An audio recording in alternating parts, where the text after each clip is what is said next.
Quanto tempo vi ho aspettato, quanto tempo ci è voluto, finalmente sono sbarcati, non ci avevo più creduto. Si fan foto le ragazze sui cannoni cingolati, son contente come pazze sopra i loro carri armati. Le campane suonano a festa, anche il parroco e il podestà, nessun segno di protesta, solo pace nelle città. Siamo scesi con le bandiere, qualcuna bianca, qualcuna rossa, i nemici sono nella fossa, la giustizia trionferà. Sono sbarcati gli americani, che felicità, camicie a fiori, cioccolatini, che serenità. Sono sbarcati gli americani con la libertà, tutti gli indiani sono scappati dove non si sa. Ma col tempo rose e fiori si trasformano in dolori, tutti belli e pettinati, mai nessun li fermerà. Alle bombe intelligenti che colpiscono i cattivi, hanno i radar prepotenti per salvar l'umanità. E le madri e i cittadini non si devono preoccupare, toglieranno tutto il male, sì, qualche effetto collaterale.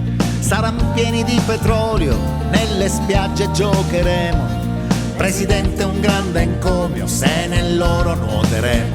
Sono sbarcati gli americani, che felicità, camicia a fiori, cioccolatini, che serenità. Sono sbarcati gli americani e la libertà, sono scappati tutti gli indiani dove non si sa.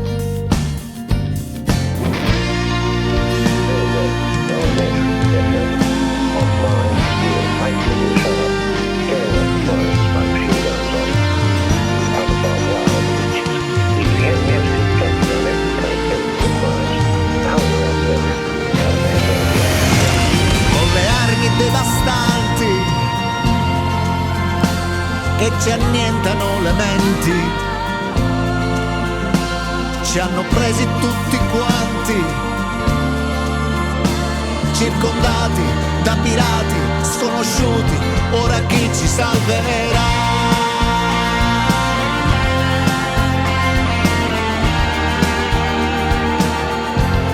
Ora chi ci salverà?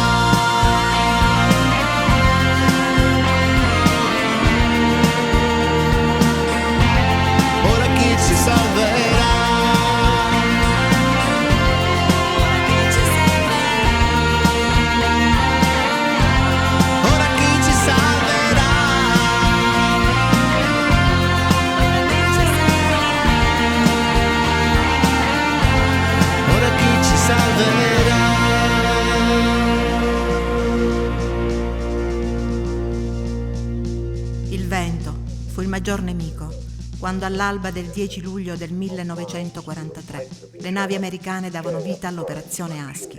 Da allora niente fu più come prima.